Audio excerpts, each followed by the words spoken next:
Coba deh bayangin, kalau kita punya semua kekayaan di dunia.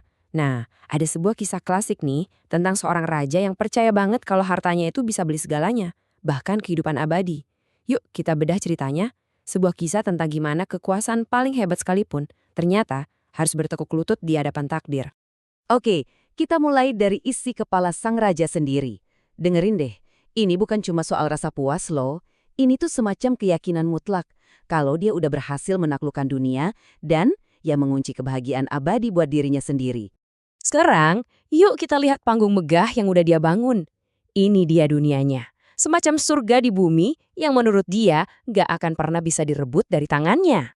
Lihat deh seberapa luas kekayaannya. Dia bangun istana yang super mewah, dikelilingi pelayan yang siap sedia melayani apa aja maunya, plus tumpukan emas yang wah kebayang deh banyaknya.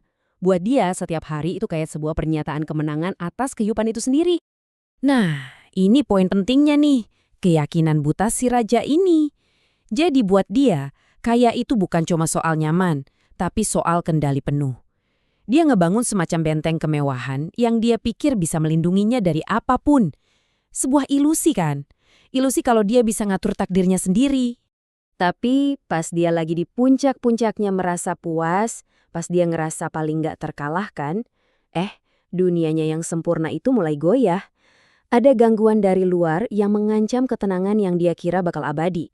Coba bayangin deh suasananya. Hening, megah, tiba-tiba brak, ada gedoran.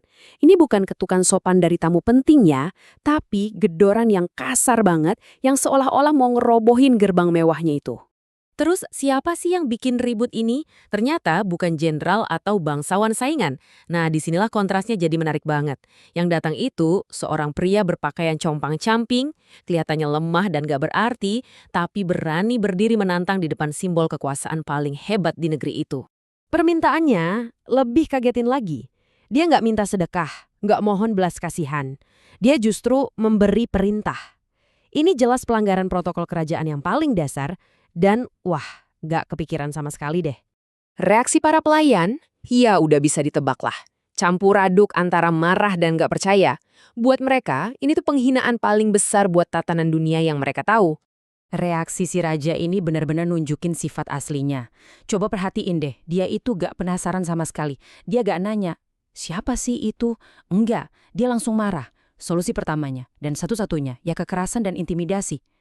Begitulah cara dia kerja. Beresin masalah pakai kekuatan, bukan pakai pengertian.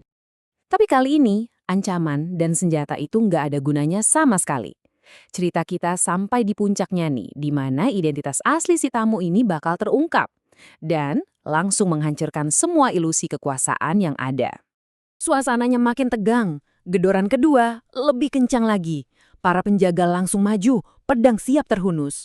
Tapi tiba-tiba cuma satu teriakan dari pria itu. Dan mereka semua membeku. Coba pikir, kekuatan macam apa coba yang bisa bikin prajurit elit berhenti cuma dengan suara? Pasti pertanyaan ini ada di kepala semua orang yang lihat kejadian itu kan? Seorang pengemis yang bisa bikin penjaga terlatih kaku cuma dengan satu perintah. Siapa sih dia ini sebenarnya? Dan inilah jawabannya.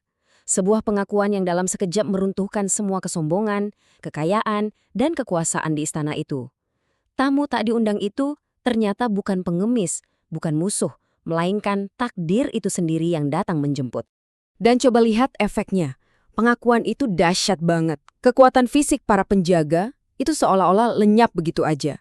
Mereka lumpuh bukan karena senjata, tapi karena rasa takut yang paling mendasar waktu berhadapan dengan kekuatan yang, absolut. Nah, setelah kagetnya reda, si raja yang sekarang udah nggak berdaya ini mencoba pakai senjata terakhirnya yang selalu dia andalkan, negosiasi. Dia coba nawar gitu, mencoba membeli jalan keluar dari takdirnya. Disinilah kita lihat betapa gak berartinya kekuasaan duniawi itu. Raja yang biasanya nyuruh orang mati buat dia, sekarang malah coba nawar nyawanya sendiri seolah-olah itu barang dagangan. Tapi jawaban malaikat maut dingin dan mutlak. Gak ada tawar-menawar. Dan ya udah gitu aja, di atas singgasananya, di tengah-tengah semua harta yang dia puja-puja, nyawanya diambil. Cepat, gak bisa dihindari. Dan sama sekali nggak peduli sama status atau kekayaannya. Tapi kisah ini nggak berhenti cuma di kematian si raja loh. Justru kematiannya ini meninggalkan sebuah pelajaran yang kuat banget dan abadi. Tentang apa sih yang sebetulnya berharga? Ayat yang jadi sumber cerita ini sebetulnya menangkap sebuah kebenaran yang universal loh. Justru pas kita lagi terlena banget sama pencapaian duniawi, pas kita ngerasa di puncak, disitulah kita paling rapuh. Kesenangan yang dasarnya cuma materi, itu bisa hilang dalam sekejap mata. Jadi, inilah pelajaran utamanya. Jelas banget dan mungkin sedikit brutal. Istana, emas, kekuasaan, semua simbol kekuatan si raja itu ternyata nggak bisa beli hal yang paling berharga. Satu, tarikan napas lagi. Ini bukti nyata kalau kekayaan materi itu nggak punya kuasa apa-apa di hadapan hukum alam yang paling dasar. Kisah ini kan bukan cuma soal raja zaman dulu ya. Ini cermin buat kita semua. Cerita ini seolah maksa kita buat berhenti sejenak dan nanya ke diri sendiri. Kalau istana dan emas aja bisa hilang dalam sekejap mata, terus harta karun apa dong yang nggak bisa direnggut oleh kematian?